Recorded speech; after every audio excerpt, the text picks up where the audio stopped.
Morning, सुप्रभात। Welcome to my new channel unlock dreams, एक उड़ान सपनों की तरफ। तो चलिए शुरुआत करते हैं आज के हमारे नए टॉपिक के साथ। सबसे पहले तो जो आज मेरे चैनल पे पहली बार आए हैं वो प्लीज सब्सक्राइब कर लीजिए और साथ ही साथ मेरे चैनल को लाइक, शेयर और कमेंट करना ना भूलें। तो चलिए शुरुआत करते हैं आज के हमारे टॉपिक के साथ। आज का हमारा जो टॉपिक है वो है करियर ऑप्शंस आफ्टर 12th में। अगर आपके पास साइंस सब्जेक्ट है तो उसके बाद आपके पास क्या क्या करियर ऑप्शंस हो सकते हैं उसके बारे में आज हम डिस्कस करेंगे। तो सबसे पहले मैं आपको बता दूं कि साइंस सब्जेक्ट जब आपके पास होता है तो आप दो तरीके से इसके अंदर वर्क कर रहे होते हैं। या तो आपके पास होता है पीसीबी, फिजिक्स केमिस्ट्री बायो, या होता है PCM, physics chemistry and maths. और कई बच्चे ऐसे होते हैं जिनके पास दोनों अवेलेबल है, जिसमें पीसीएमबी मतलब physics chemistry maths and bio दोनों ऑप्शंस होते हैं। तो चलिए आज हम शुरू करते हैं पीसीबी और पीसीएम मतलब साइंस सब्जेक्ट। अगर 12th तक आपके पास है तो आपके पास कौन कौन से करियर ऑप्शंस हो सकते हैं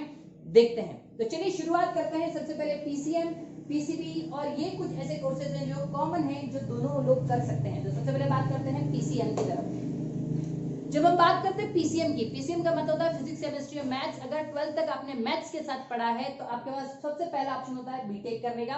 बीटेक 4 साल का कोर्स है। बीटेक 4 साल में आपको इंजीनियरिंग के साथ साथ जो चीज सिखाता है वो है स्किल डेवलपमेंट, जिसमें आप mechanical, electronics, computer science, electrical, civil, बहुत सारी तरह की इंजीनियरिंग कर सकते हैं और अपने अपने इंटरेस्ट के अकॉर्डिंग अपनी इंजीनियरिंग कंप्लीट कर सकते हैं। और 4 साल के कोर्स के बाद आपको जॉब लगने के चांसेस कैंपस के साथ ही बढ़ जाते हैं। चलिए दूसरी तरफ चलते हैं। उसके बाद आता है ऑप्शन आर्किटेक्ट का। उसके बाद एक और कोर्स है, मान लीजिए आपका इसमें इंटरेस्ट नहीं तो आप आर्किटेक्चर का कोर्स कर सकते हैं। आर्किटेक्चर जो कोर्स है वो भी 4 साल का रहता है और इसकी जो कोर्स का नाम है दैट इज बी आर।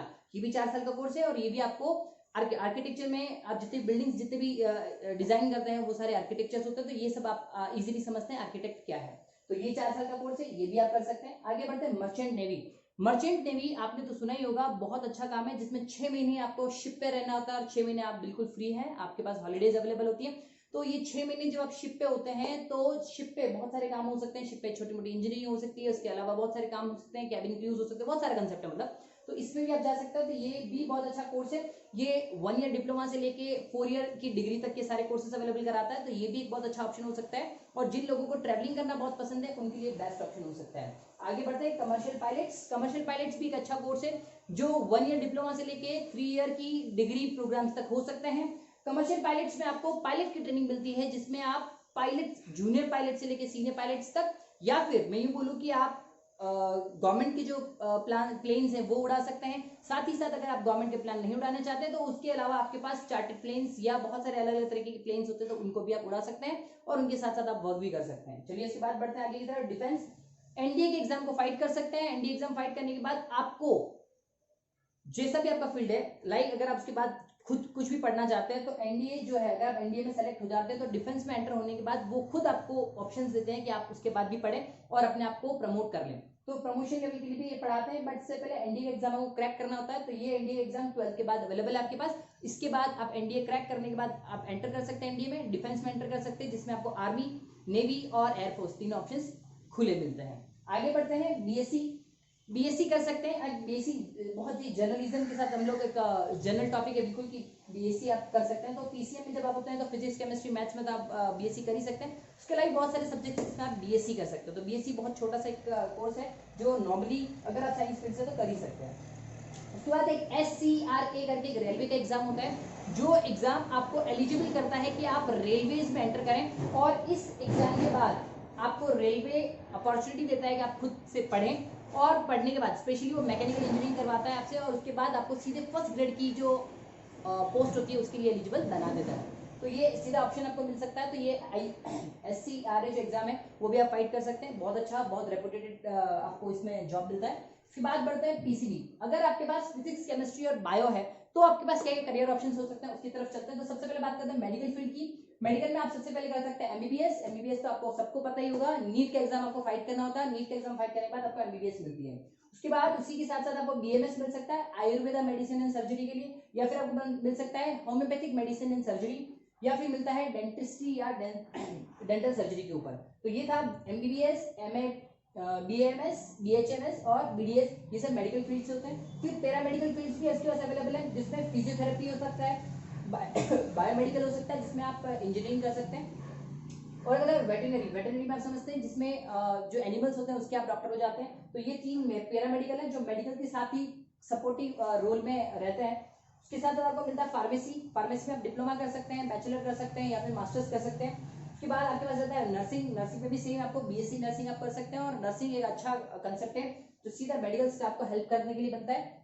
ये था आपका पीसीएम और पीसीबी। मतलब मैं आपको ये बता रहा था कि जब अगर आपने 12th तक पढ़ा है और 12th में अगर आपने साइंस लेके पढ़ा है जिसमें आपका या तो मैथ्स हो सकता है, बायो हो सकता है, तो उसमें ये सारे ढेर सारे ऑप्शंस आपके पास अवेलेबल हैं, ये सारे कोर्सेज आप कर सकते हैं। पर आपको ऐसा लगता है 12th तक साइंस पढ़ने के बाद आपको लगता है कि नहीं ये मेरे फील्ड नहीं हो सकते, मैं कुछ क्रिएटिव करना चाहता हूँ, मैं कुछ अलग करना चाहता हूँ, मैं इस साइंस फील्ड में फंसना नहीं चाहता, या फिर यूं समझिए कि साइंस फील्ड में हो और आपको लगता है कि उसका इंटरेस्ट कुछ अलग है, या फिर आपको लगता है कि आपका इंटरेस्ट थोड़ा हटके है, तो आप इसके अलावा बहुत सारी चीजें कर सकते हैं। उसमें ये ढेर सारे ऑप्शन आपको दिए गए हैं। ये पीसीएम और पीसीबी दोनों ही तरह के लोग कर सकते हैं।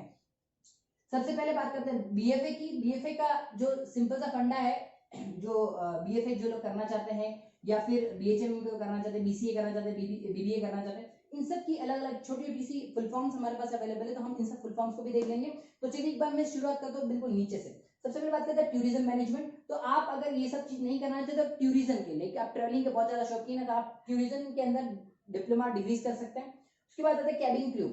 जितनी भी फ्लाइट्स होती है, जितनी भी शिप होती है, बड़ी बड़ी शिप्स होती है, क्रूज होते हैं, तो उन सब में कैबिन क्रू मतलब कैबिन स्टाफ होता है, उसके लिए आपको कैबिन क्रू का एक कोर्स मिलता है, तो वो आप कर सकते हैं। बहुत ही रेपुटेड जॉब है, साथ ही साथ आपको बहुत पैसा भी मिलता है इसमें। बीएसडब्ल्यू एनिमेशन के ढेर सारे कोर्सेज हैं, मल्टीमीडिया के ढेर सारे कोर्सेज है, तो इस कोर्सेज को करके आप सीधा जॉब में एंटर कर सकते हैं, तो ये भी बहुत अच्छे कोर्सेज हैं। ये सर्टिफिकेशन कोर्सेज मिलते हैं आपको, 6 महीने से लेके 3 साल तक के कोर्सेज हो सकते हैं इसमें। BSW bachelor of social working, तो ये एक अच्छा सा कोर्स होता है जो 3 साल का कोर्स होता है। फिर बीजेएमसी होता है जिसमें bachelor of journalism and mass communication होता है, जिसमें आप रिपोर्टर बन सकते हैं। रिपोर्टर के साथ साथ कई सारे we can say production houses जितने भी होते हैं, जैसे मूवी प्रोडक्शन हो गया, डायरेक्शन हो गया, सीरियल प्रोडक्शन हो गया, टेली जो मूवीज बनती है या फिर जो टेली शोज आपके बनते हैं, उन सब में आप प्रोडक्शन और उससे रिलेटेड बहुत सारे काम कर सकते हैं। फिर आता है BFD bachelor of fashion designing, ये बहुत अच्छा कोर्स हो सकता है आपके लिए। उसके बाद एलएलबी इसमें डायरेक्ट नहीं होता है, एक्चुअली एलएलबी करने के लिए इसमें एक इंटीग्रेटेड कोर्स होता है, तो इसमें आपको मिलेगा बीएससी प्लस एलएलबी। वैसे एलएलबी सेपरेटली 3 साल का होता है और बीएससी 3 साल का।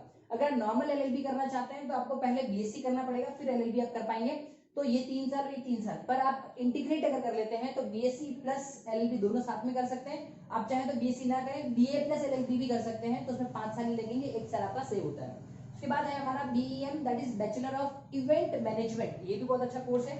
इवेंट मैनेजमेंट आजकल आपको पता होगा कि सारी वेडिंग्स जितनी भी होती है, तो बड़ी बड़ी वेडिंग्स, बड़ी बड़ी जो पार्टीज होती है, उन सबके प्लान के लिए इवेंट मैनेजमेंट लगाया जाता है, तो इवेंट मैनेजमेंट की पूरी टीम होती है, ये भी बहुत अच्छा कोर्स है। बैचलर ऑफ इवेंट मैनेजमेंट, ये भी 3 साल का कोर्स रहता है। डीएलएड करके एक छोटा सा कोर्स आता है, 2 साल का कोर्स है, जिसमें आपको डिप्लोमा मिलता है एलिमेंट्री एजुकेशन के अंदर। इसके बाद आप जो गवर्नमेंट जॉब्स होती है टीचिंग से रिलेटेड, उसमें आप 3rd ग्रेड की जो एग्जाम्स होती है उसके लिए फाइट कर सकते हैं। बीपीएड होता है अगर आप फिजिकल एजुकेशन में जाना चाहते हैं, आपको लगता है कि आप स्पोर्ट्स में जाना चाहते हैं, तो स्पोर्ट्स में फिजिकल एजुकेशन होके बीपीएड बनता है, तो बीपीएड जो है बहुत अच्छा कोर्स हो सकता है, तो ये आप कर सकते हैं। अगर आप थोड़ा सा भी फ्रेंडली है, स्पोर्ट्स फ्रेंडली है, तो इसमें आप जा सकते हैं। साथ ही साथ आईसीडब्ल्यूए होता है, ये कॉमर्स फील्ड से है। CS company secretary commerce field से है, ये सीए कॉमर्स फील्ड से है। तो आपको लगता है कि अगर आपका इंटरेस्ट नहीं है साइंस में, और दोनों तरह की साइंस बता रहा हूँ, दैट इज मैथ्स और बायोलॉजी, दोनों तरह की जो है साइंस में आपका इंटरेस्ट नहीं रहा है, आप कॉमर्स में जाना चाहते हैं, तो कॉमर्स में आप सीए कर सकते हैं, सीएस कर सकते हैं, आईसीडब्ल्यूए कर सकते हैं, बीकॉम कर सकते हैं, बीबीएम कर सकते हैं, बीए बैचलर ऑफ आर्ट्स कर सकते हैं, बीएमएस बैचलर ऑफ मैनेजमेंट जो है मैनेजमेंट स्टडीज कर सकते हैं, बीबीए कर सकते हैं, बीसीए कर सकते हैं, होटल मैनेजमेंट कर सकते हैं, तो ये ढेर सारे बीएफए कर सकते हैं। ये ढेर सारे जो कोर्सेज आपको दिख रहे हैं, ये सारे के सारे कोर्सेज अगर आप इन दोनों को नहीं करना चाहते तो ये सारे आप कोर्सेज कर सकते हैं। मतलब साइंस वाला जो है वो ऑलराउंडर हो सकता है, बिकॉज साइंस वाला can switch in commerce and arts also. मतलब अगर आपके पास साइंस सब्जेक्ट है तो आप कॉमर्स में भी शिफ्ट कर सकते हैं 12th के बाद, और आप 12th के बाद आर्ट्स में भी शिफ्ट कर सकते हैं। आपको मैं एक चीज और बता दूं, अगर आपके पास साइंस है तो साइंस वाला स्टूडेंट मतलब ऑलराउंडर स्टूडेंट होता है, और उसमें सबसे बड़ा बेनिफिट उसको जो मिलता है वो ये मिलता है कि उसकी सिटिंग पावर बहुत अच्छी हो जाती है, क्योंकि साइंस पढ़ते पढ़ते सिटिंग पावर बहुत अच्छी हो जाती है। उसके बाद अगर वो इनमें से कोई भी कोर्सेज अगर करना चाहे तो उसके लिए बहुत आसान हो जाता है। पर इन सब की डिटेल मतलब ये जितने भी कोर्सेज मैंने आपको बताए उन सब की डिटेल अगर आपको चाहिए तो आप प्लीज मुझे कमेंट बॉक्स में लिख के जरूर बताएं, तो मैं किसी भी पर्टिकुलर कोर्सेज के बारे में आपको डिटेल जो है डिस्कशन हम उसके बारे में करेंगे, डिटेल इन्फॉर्मेशन जो है मैं उसके बाद आपको एक नए वीडियो में बना के दे दूंगा। तो इनमें से आपको किसी भी फील्ड के बारे में अगर पर्सनली जानना है या आपको उसके बारे में मोर डिटेल्स की जरूरत है तो आप प्लीज मुझे लिख के जरूर बताएं, तो मैं आपके लिए उसके लिए एक सेपरेट वीडियो बना दूंगा। ये जितने भी कोर्सेज मैं आपको बता रहा हूँ ये साइंस वालों के लिए अवेलेबल हैं। ये सारे कोर्सेज तो एक्चुअली कॉमर्स और आर्ट्स वालों के हैं, बट ये सारे साइंस वाले इन कोर्सेज को भी कर सकते हैं। मतलब साइंस वालों के लिए ऑप्शंस ढेर सारे हैं। तो आई होप कि आप लोग भी अगर 10th में मतलब अभी आप 10th में हैं तो मैं चाहूंगा कि आप साइंस फील्ड लेके थोड़ा आगे बढ़े, तो जिससे अगर आपको लगता है कि आपका इसमें इंटरेस्ट नहीं भी है, वैसे तो आपको इंटरेस्ट अगर पता है तो कोई दिक्कत है ही नहीं, पर अगर आपको इंटरेस्ट अभी पता नहीं चल पा रहा है तो आप साइंस को लेके आगे बढ़ जाए और फिर 2 साल में आपको काफी कुछ सोचने को मिल जाएगा और फिर आप चाहे जहाँ स्विच कर सकते हैं। तो ये था एक छोटा सा मेरा प्रयास कि मैं आपको समझा पाऊं कि 12th में साइंस सब्जेक्ट लेने के बाद अगर आप 12th कंप्लीट कर चुके हैं और साइंस सब्जेक्ट अगर आपके पास है तो उसके बाद आपके पास कौन कौन से फील्ड्स हो सकते हैं। तो इसी तरीके के मैं कुछ और वीडियोस लेके आऊंगा जिसमें मैं ये बताऊंगा कि करियर ऑप्शंस में अगर आपके पास 12th में कॉमर्स है तो उसके बाद आपके पास क्या क्या फील्ड्स हो सकते हैं, या फिर आर्ट्स अगर आपके पास सब्जेक्ट है तो आपके पास कैसे कैसे फील्ड्स हो सकते हैं। पर भूलिएगा नहीं, आपके पास ढेर सारे ऑप्शंस हैं। आपको इंटरेस्ट का पता लगाना बहुत जरूरी है कि आप किस में इंटरेस्टेड हैं, आपके अंदर कौन सा इंटरेस्ट है, कौन सा टैलेंट है जिसके थ्रू आप ये समझ सकते हैं कि मुझे इस फील्ड में जाना चाहिए। मैंने आपको कल ही अपने वीडियो में बताया था कि पैशन को अगर आपने प्रोफेशन बना लिया, पैशन को अगर आपने प्रोफेशन बना लिया तो आप बहुत बड़ी सक्सेस की तरफ बढ़ जाते हैं। पर जहां पर आपको अपना पैशन पता नहीं है, आपको अपना इंटरेस्ट पता नहीं है और फिर भी आप प्रोफेशन की तरफ बढ़े जा रहे हैं, तो वो प्रोफेशन कभी आपको हैप्पीनेस नहीं दे सकता, और अगर वो हैप्पीनेस नहीं दे सकता तो सक्सेस आने की गारंटी बिल्कुल भी नहीं है। तो सबसे पहले तो मैं बता दूं कि सारे कोर्सेज अपने आप में परिपूर्ण होते हैं, कंप्लीट होते हैं, सारे कोर्सेज इक्वली होते हैं। कोई कोर्स अच्छा है, कोई कोर्स बुरा नहीं होता। हर कोर्स में अगर आप एक्सपर्ट हैं, अगर आपने एक्सपर्टीज लेवल को हासिल कर लिया है तो वो कोर्स आपके लिए बेस्ट कोर्स होगा और उस कोर्स में आपके लिए ढेर सारी सक्सेस, ढेर सारा पैसा है। पर एक चीज जो 3 इडियट्स में भी बताई गई थी, आपको तो याद ही होगा, किसकी तरफ भागना है? कामयाबी की तरफ नहीं, काबिलियत की तरफ भागना है। तो आप पहले काबिल बनिए, कामयाबी आपके पीछे जक मार के आएगी। तो चलिए, थैंक यू सो मच अब तक की वीडियो के लिए। अगर आपने मेरा चैनल सब्सक्राइब नहीं किया तो प्लीज सब्सक्राइब कर लीजिए, बेल आइकन को प्रेस कर लीजिए जिससे सबसे पहले नोटिफिकेशन आपको मिल जाए कि मैंने नया वीडियो कौन सा डाला है। साथ ही साथ लाइक, शेयर और कमेंट करना ना भूले। थैंक यू सो मच मेरे साथ बने रहने के लिए, और आपसे एक छोटी सी गुजारिश, अपने आसपास सफाई बनाए रखिए और मुस्कुराते रहिए। तब तक के लिए बाय बाय।